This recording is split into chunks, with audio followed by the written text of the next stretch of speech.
Hi everyone. It's been quite a while since I've posted a video. My life has been topsy-turvy. I've been struggling with a lot of depressive issues, and on top of it, I have a cold. It's the latest fashion. My children gave it to me, my husband caught it, we're all just in style right now. Sarcasm probably doesn't translate very well through this medium, but it's been a very frustrating couple of weeks. The biggest challenge I've been having since around July has been Seasonal Affective Disorder, also known as SAD, SAD. And that is the worst acronym ever, because Seasonal Affective Disorder is more than just feeling sad. It's being exhausted after a full night's worth of sleep. It is finding yourself not having enough spoons to properly take care of yourself, despite a full night of sleep, and not having a cold. Having a cold on top of SAD sucks.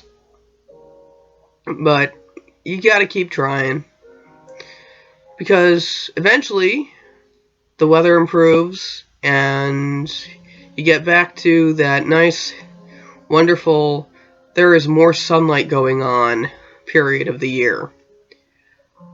Now, you may wonder, what does this have to do with spirituality? Well, I could go the route of saying everything's interconnected, and let's all think of spirituality as a network that it suffuses the entire universe.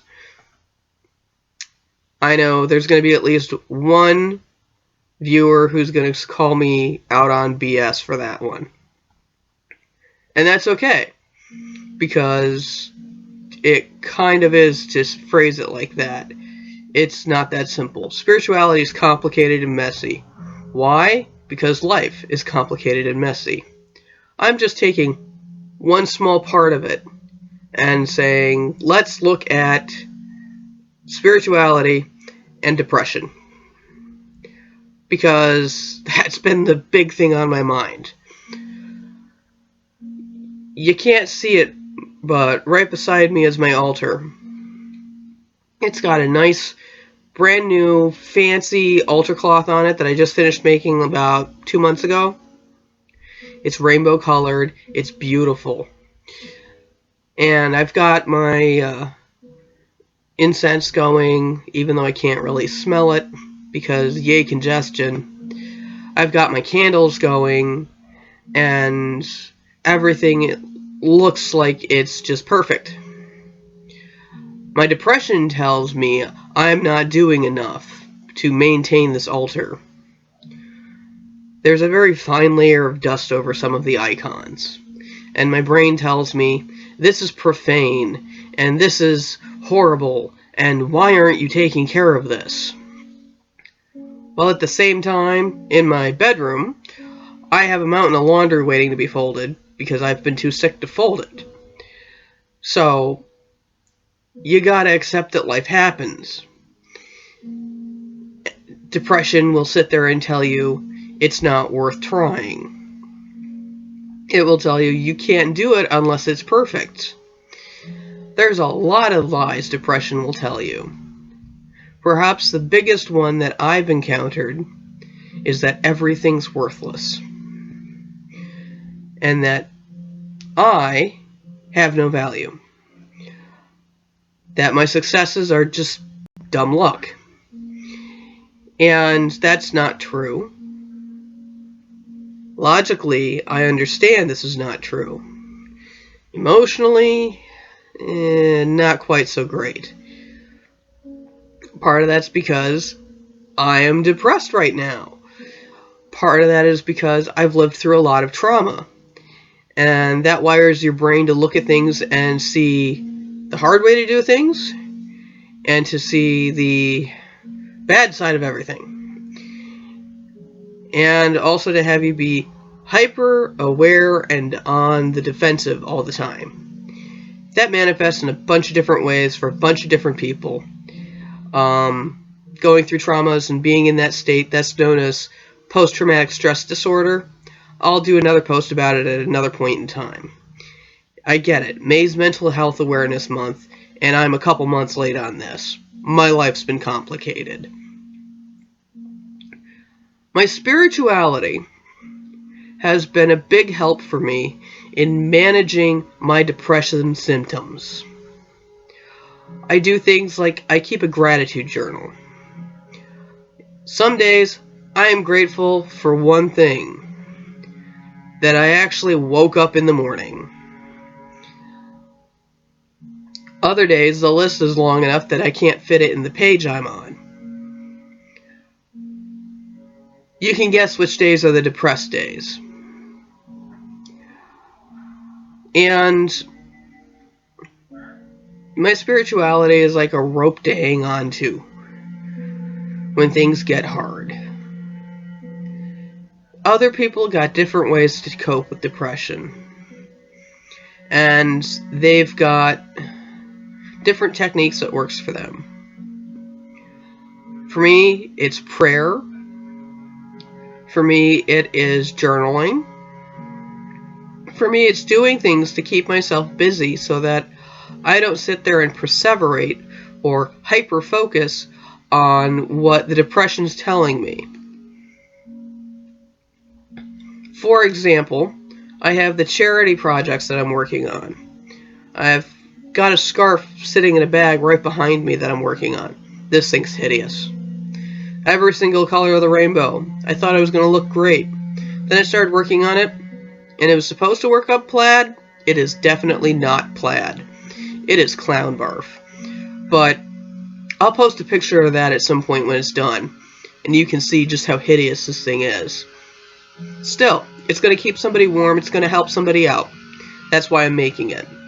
Not because I like the colors. This does not work for everybody. And in my case, I'm not just treating my depression with keeping busy, prayer, sticking to my routines, and making sure that I get outside time when I've got the energy to go outside and spend some time in the sunlight. I'm also treating it with medication.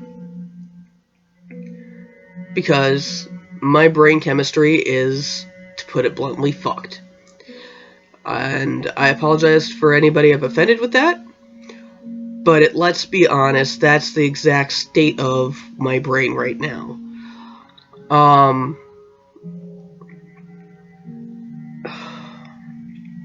I'm sorry, I'm a little bit spaced out right now because of this cold. Being the space case because you're sick and trying to do a video blog doesn't work so great. But I haven't done one since, I think, last spring. Going a whole season between posts is just not fair to you guys. So, if you are suffering from seasonal affective disorder, don't be ashamed. It's really common.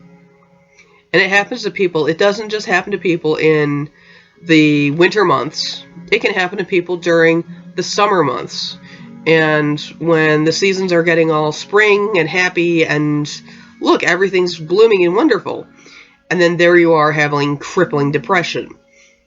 I've got a friend who deals with that.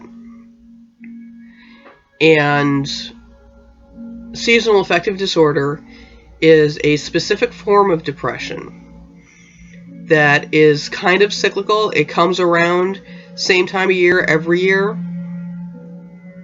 You can catch it early and start taking measures to deal with it as soon as you notice the season is beginning to change. One of the treatments that's really popular that's non-medication is called light therapy. And I'm going to be getting a light box soon. I'm going to try it out and see how it works for me. But from what I've read, it works really well for people with seasonal affective disorder. If you're suffering from seasonal affective disorder or from any other form of depression, talk to your doctor. There's lots of ways to get help. And if you have a cold like I do, and it's starting to turn into a sinus infection like I think mine is, talk to your doctor. This way you're not completely miserable like I am right now. Also, remember, stay hydrated. Because hydration is key. You may feel like your sinuses have turned into a faucet, but my best friend today. That and cough drops. So thank you for listening to my rambling. If you're not feeling well, don't feel guilty. Get help. And aside from that, thank you for your time. I'll try to come up with something that's a little more coherent and less fevered rambling next week when I think I'll be over this thing. Thanks again.